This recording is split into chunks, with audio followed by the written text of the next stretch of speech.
The back cover acknowledges the traditional owners and custodians of the lands on which we work, and we pay our respects to Indigenous elders past, present, and emerging. Sovereignty has never been ceded. It always was and always will be Aboriginal land. Gloria Tabi, welcome to the back cover. Thank you How are for, you? I'm really well. Thank you for having me at back cover. Absolutely. It's a pleasure to have you. And for those who don't know, you are an anti-racism specialist, and you're based in New South Wales. You do incredible work. You're also the founder of Enable Women Africa, which is an emerging community initiative. So you do a lot of fantastic work, and it's an honor to have you today. Thank you so much. Gloria, I will start by asking, for those who don't know, can you just tell us a little bit about what you do and, who you are? Hmm. So first of all, I'm a mom. I'm a mom to four children, two biological and two step children. They're all adults. My youngest is at university, and so it's great to have adult kids to now move into, what I want to do as a woman. That happens, isn't it, in our career when we have to give up time to be a mom. And Yeah. so I've been in research now for a little while, looking at just series of things happening in my life as a Black woman in professional environments. And I wanted to understand why these experiences were continually occurring. And so a few years ago, I embarked into research to understand the structure of race. And yeah, it's been a really interesting journey, which has Yeah. now got me into what I do now with founding, Enable Women Africa, which you're part of, about Yes. inspiring her freedom. So Yeah. yeah, that's what I've been doing for the last little while. Fantastic. And you're originally from Ghana, is that right? Yes, Ghana, West Africa. Yes, that's Oh, correct. beautiful. Okay. So I guess my first question, Gloria, what inspired you to start Enable Women Africa? And what is Enable Women Africa? Yeah. So Enable Women Africa is actually a call, a cry out for help, actually.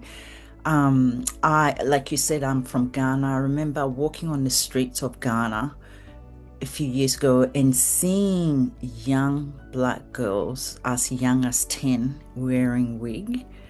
Wow. And it was not a condemnation or, shame on their part.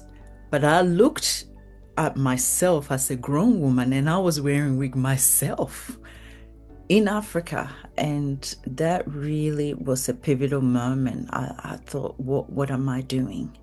And what are we actually teaching our kids? And so that really brought home to me. And like I said, I started looking at the work I'm already doing in the space of anti-racism. And then I started looking into this issue of hair and realizing that, wow, that is a place that really anti-racism need to start because it's so personal. It's how we Yeah. show up. And so that came, Enable Women Africa came from that. But it was years of actually, not feeling that great putting the wig on, but I had to, as a Black woman, to be in professional spaces.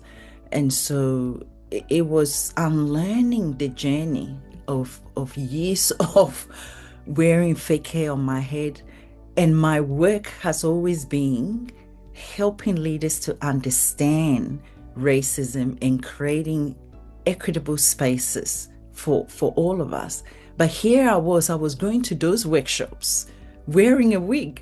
And so I was actually excluding myself from these spaces. But I'm not the only one. This is a story of all Black women and girls. Mm. And and then I also realized that the gender equality story, narrative continually lives out.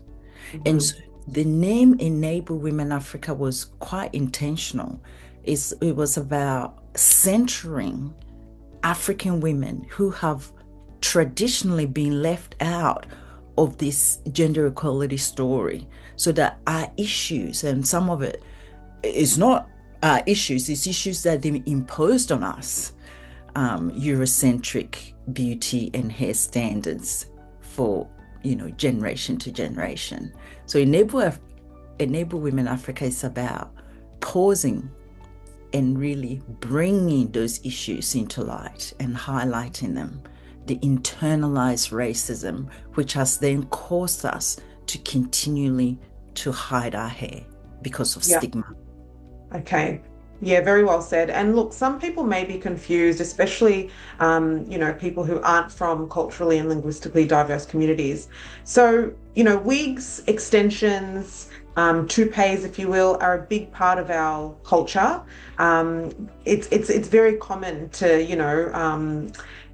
try and sort of, I guess, improve your appearance, with these kinds of things. So a lot of women use these things, but I think the experience has been unique for Black women in that it almost hasn't felt like a choice for a lot of us, in the sense that, we've felt compelled to wear these Eurocentric style wigs or extensions in order to fit in. Is that sort of what you're saying? That's exactly right. So Enable Women Africa is inspiring her freedom. Mm. We are not about saying that we hate wigs. That's not what the organization is about. The Yeah, organization is about, if a Black woman chooses to wear their natural hair, they should not be penalized, right. dismissed, or sidelined. But can I tell you what? Research tells us that 80% of Black women or more hide our hair in order to go for a job interview Mm. or get a job or be promoted. And Mhm. so this idea about wig wearing it's not just a simple choice. If we don't do it, we can't actually feed our family because we can't get the job to Right. start with. So can you see the difference? It's different to say a European woman deciding to wear extension to appear a certain way for Mm. aesthetics. When it comes to Black women, and this is where the distinction comes in, when it Mm. comes to Black women, we actually don't have a choice. We are being Right. forced because of racism and stigma about our hair to hide our natural hair, because if we wear our natural hair, we're not going to get the job. And that's a Right. serious problem for us in our community. And Mm. so that's the difference about, the choices of wig. It appears to be that it's a choice because it's a person, hair can appear to be personal, but it's not, it's political. And if you look through history, this is what we've been forced to do. And it's Right. costly, socially, economically, and environmentally. And as a race researcher, I'm realizing more and more that if we can claim parts of who we are, that is actually how anti-racism begins to happen. Because we are saying to the world, we are enough the way that we've been made by our creator. We are Yeah. enough. We don't need to hide our hair. We don't need to shave our hair. We are enough. He doesn't make mistakes. And we are here Mm. as human being. And the fact that you don't see us in spaces with our natural hair tells a lot. Yeah. Yeah. It's yeah, very true. And look, some people still may not understand this, especially if you're not Black woman going through this sort of discrimination and racism on a daily basis. But, some people may think, well, that sounds a bit extreme. How can someone simply, be bullied or, be denied a job for simply wearing their natural hair? Some people may think that's a bit extreme, but it sort of goes beyond that. It's not, it goes beyond vanity. It's about assimilation, isn't it? Because it's almost like, the more Eurocentric you look, the more acceptable or palatable you are. That's exactly right. You've said it so well. Yeah. And that's the issues that we are having, and the minimization of the problem Right. is why the problem continues. So it's Yeah. not just about hair, because if it was just about hair, and I'll put this to anyone that will be listening to this podcast, look at not even America, just look at Australia. Look at Black women that I ever get asked to come on television to talk about anything on in the media. Do they look like African women with natural hair? None of them looks like that. Mm, Okay? They are selected, they are carefully selected. And the more that even the media, we are showing that Black woman looks just a little bit like European woman, is the kind of look that we want on our screens. This is the message that we are sending to our younger girls, our yeah, younger ones. You know, it's true. since Enable Women Africa, the charity is actually in process of forming. If I can tell you the number of people that have reached out to me and contact me, you'll be outstanding. From Wow. Black men, Black women, to young girls and preschoolers, their moms. So Yeah. this issue is infecting our community more than we think. Mm, Young Black girls are going to high school with a weight on their head because they've sat there for 8 hours to put extension plaits in their hair in order to go to school. it's so I sad. don't think that that's good enough. In 2025, they can't then go and do sport. If you see Black girls running with a mop of fake hair on their heads doing Mm, sport, they can't go swimming.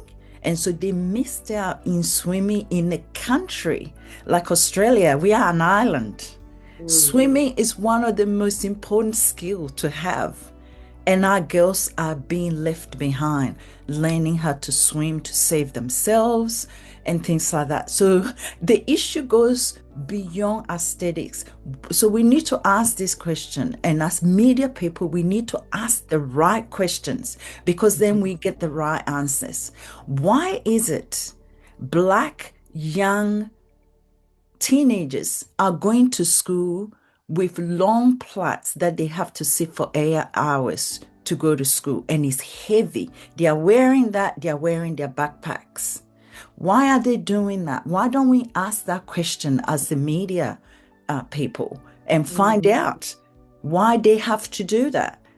Other young kids, migrants in Australia don't do that. So that yeah. pressure is on the most marginalized groups in this country. Yeah. And I think that is not good enough. We need to really have this conversation and it needs to stop. Yeah. Oh, you're absolutely right.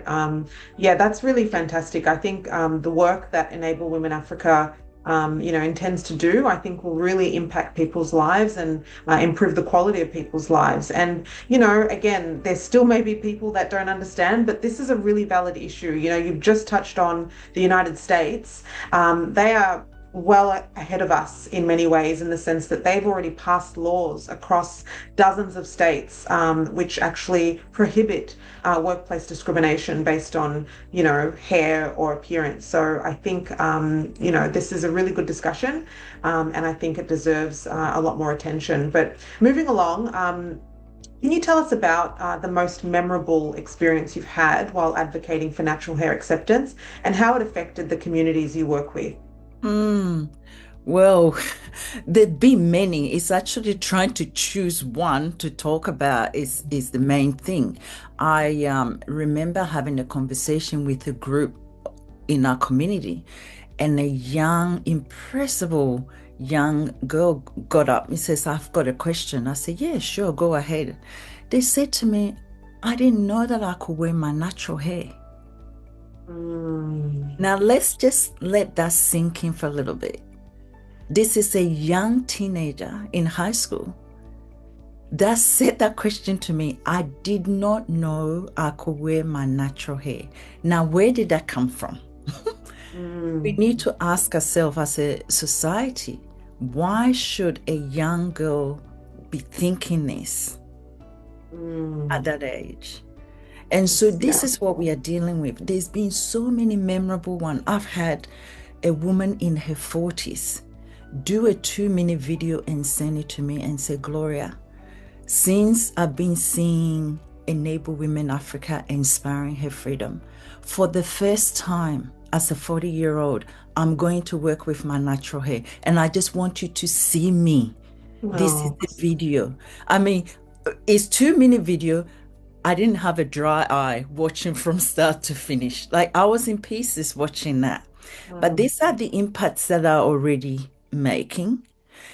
But I also want to say this so that people watching this will know how difficult it is to actually come out natural. I'm over 50, and mhm. I remember sitting in my car, scared and crying to get out of my car into the shopping center with my natural hair. So Wow. this is not an easy thing to do. It's very hard. And I want you to know I have compassion for anyone trying to move from that stage of wearing fake hair into natural hair. It's not easy, sister. It's not Yeah. easy because of discrimination. But what I want to say to you is if you want to make that transition, know that you have women, aunties, young people, yourself included, who Mm, we are raising up to support you and reach out to you and support you and tell you our stories, how we've done it. It's not easy, but we will walk side by side with you until you come, yes. you Yeah. to do it. Yeah. Absolutely. There is a natural hair revolution at the moment. So a lot more people are becoming aware about the importance of being yourself and not hiding behind all these layers. Psychological prison where you feel compelled to hide behind all these layers and not be yourself. It's also similar to makeups. Makeup's a little bit different because everyone wears makeup, but yeah, it's really eye-opening and leads me to my next question. What have been some of the biggest challenges you faced in confronting the stigma around Black women wearing their natural hair, and how have you overcome them? Mm, it's a huge question because the Mm, biggest challenges that we face is people minimizing it. It's just hair. yeah. And even comparing it to like wearing makeup, for example, which is a choice. Mm, You can choose to wear, today I'm wearing orange yeah. lipstick to go with my dress. You look It's a choice fabulous. I don't have to think about it. I just do it. But what people don't understand is hair is cultural, historical, and deeply political. Mm, Overcoming that mindset is educating people, and sometimes gently, but sometimes boldly, so that they can make space for Black people. The mm, reason why hair is different to makeup is that, like I've quoted before, if you have your natural hair, the chances of you getting a job or promotion is less likely. mm, Now, that's very serious. And that's why we can't compare that with makeup because the hair on our head determines whether we get a job or not. And that also means whether we can feed our family, pay the rent, and actually survive. I mean, that is actually exclusion from society. So you can see the difference. It's actually quite serious. It's violence against Black women and young girls. So mm, that even though we are the most marginalized and often in lower paid jobs or entry level jobs, yet we spend almost the highest amount in maintaining our hair. So think about that as wow. well. In Yeah. the society that exclude us, now once we get the job, we are also spending disproportionately higher than any other group in the world on our hair in order to survive. Mhm. So this is the challenge that we face. We can't minimize it. It's serious. And it needs to be looked at just like any other systemic racism, and hair discrimination is your clearest form of systemic racism. Yeah, it really is. Very, very true.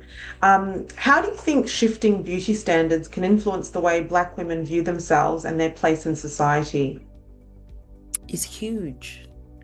It's Mm, huge because when I have taken the wig off, mhm, what I'm actually essentially saying is that I'm a human. mm, The idea of exclusion, racism, is the story of construction of saying other people are not human. mhm, And so if other people are not quite human, they can be discriminated, they can be mm. killed, they can be sidelined. We can do all of these things to them because they don't matter, but we matter. Yeah, You see? And so though it looks like simple as a choice of a style of hair, but it's actually not. And so mm, that's why the shifting of the idea of the Eurocentric, so then they are the ones we can see. If you look, your hair looks straight and slick on television, that's the model that we want for our society. And any other person that goes against that. And Black people are the most different to all races because our hair is actually tied coils. yeah, So you could put a person of color, say from Indian or Chinese background, and our hair is still the most different, even though we are not Europeans. And so that's why it's a unique problem to just the Black community. And we need to actually talk about this more and say, yes, their hair is coily, but they're yeah, also human and they mm, belong in all spaces, including the media. yeah, So shifting those Eurocentric ideas is important because it allows us to actually be in spaces without yeah, having to cover our hair. And like I said, we live in Australia and it's very rare to see a Black woman show up on television with their natural curly hair. They're either mm, wearing a fake wig, extensions, or they've mm, shaved it up. I don't want to shave my hair. I want my hair to grow the way that I've been made yeah. and be in all spaces. And this is what Enabling Women Africa Inspiring Hair Freedom is trying to do. Wow. Well, I think, this movement, if you will, I think it's going to give, particularly young women permission to be themselves. And that's essentially what we're asking is just permission to be ourselves. So, That's exactly right. And it's not a hard thing to ask to be ourselves. We are not asking anything more, is it? And on exactly. that note, can I tell you that hair discrimination is affecting our community, but there is also an impact that we don't often talk about is the environmental degradation. When used fake hair are disposed, they are not biodegradable and they are being transported into landfill and they are not biodegradable. Oh, And so no. that's a whole another That's a whole nother podcast discussion. that Yeah. we have to have. Where do these fake hair, Mm. where are they going? Yeah, where do Why they end isn't up? anyone talking about that? Wow, that's a really good point, Gloria. Really important question, actually. Yeah, look, switching gears a little bit, I wanted to get onto the Legacy International Pageant, of which you are a contestant. At 50 years old, you're entering the Legacy International Pageant. Congratulations. What message do you hope to send to other women, especially those who may feel overlooked or dismissed by society? Mm. Sometimes I'm pinching myself because I can't believe I'm actually doing this. I'm 100% your typical, introvert. And any attention to myself, I'd rather, have a book curled up in my couch reading a book than being visible. But what I've realized is when you're a researcher, you're a steward for your discipline and you have a responsibility. And so I get up and do these things, not because I love it, but Mhm. I feel the need and the agency and the fact that am in a position that I can do this because of, my work, my research. And so going on the Legacy International is not an easy thing. I'm actually frightened to Yeah. walk on stage. I'm practicing in my kitchen. My Oh. dining area had to turn and all of these things, I'm not born that way. So Yeah. Yeah. I'm Oh. learning really hard way. And visibility doesn't have expiry date. So yes, I'm 50, but we have the power we don't have to shrink because of our age. It actually deepens. And I think, you know, I, I'm actually getting more confident as I'm getting older than probably when I was more young and vibrant to have been able to do it. So Oh. it's interesting.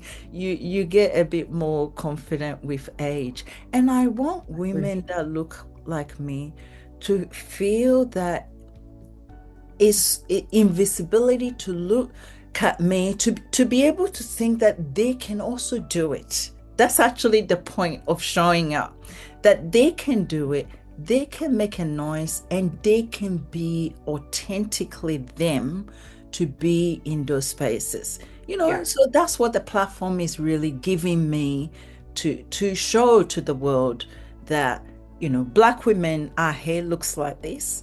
I've also Yeah. stopped coloring my hair, so the gray and all the coily and the sister twigs, everything is going to go on stage, and we belong there. And so Yeah. can you, and so can any Black person in this country.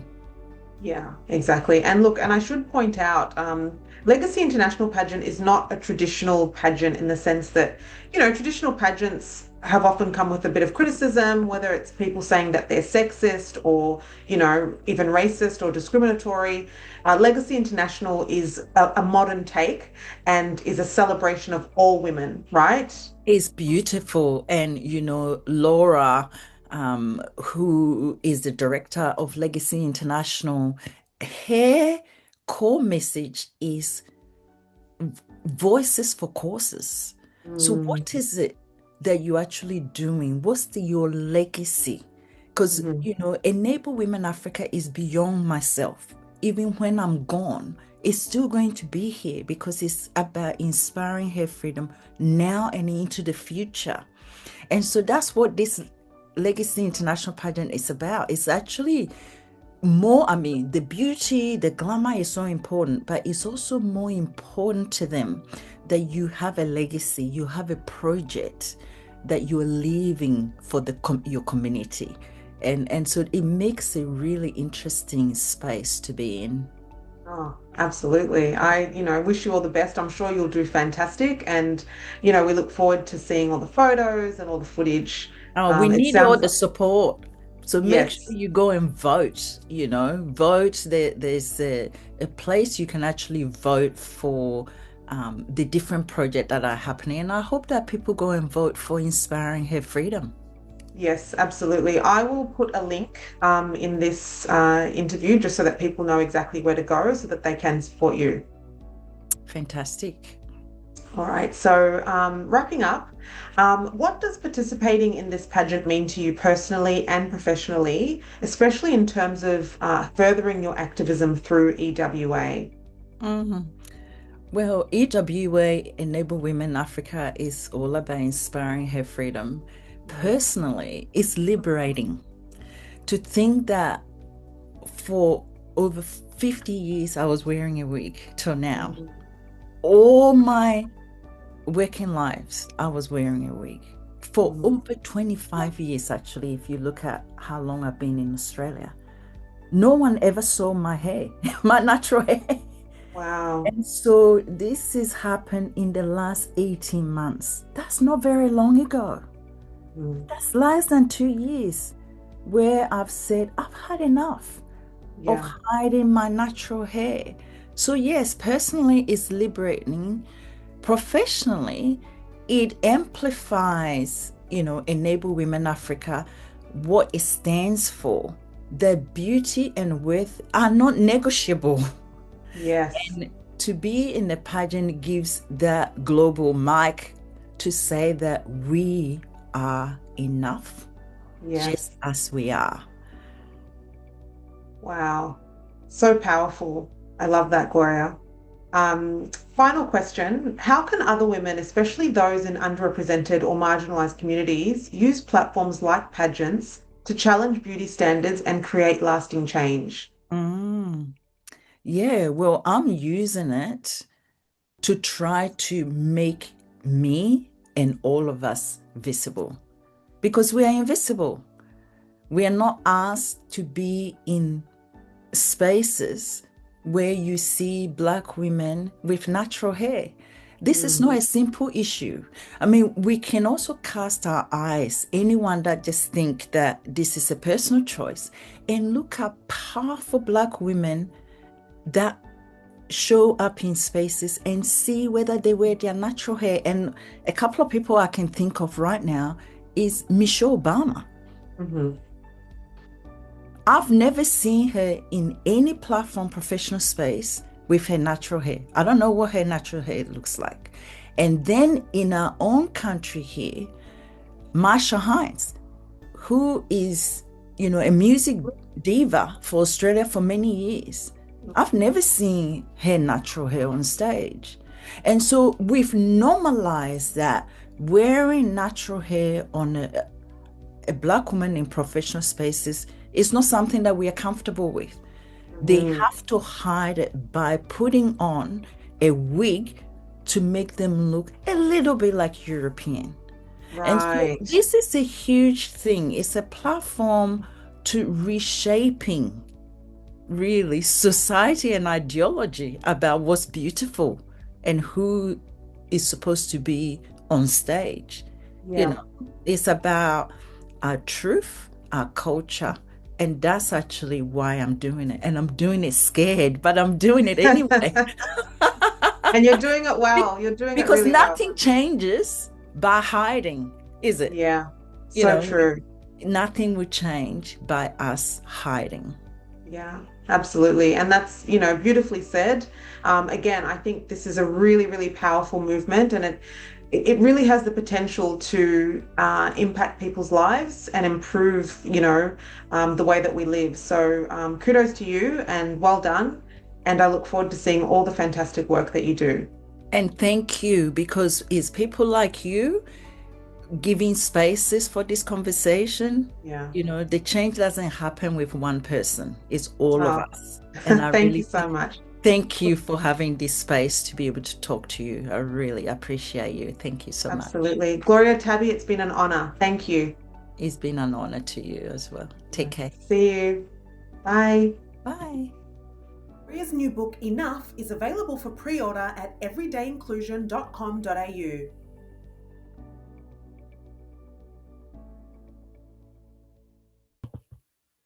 The back cover acknowledges the traditional owners and custodians of the lands on which we work, and we pay our respects to Indigenous elders past, present, and emerging.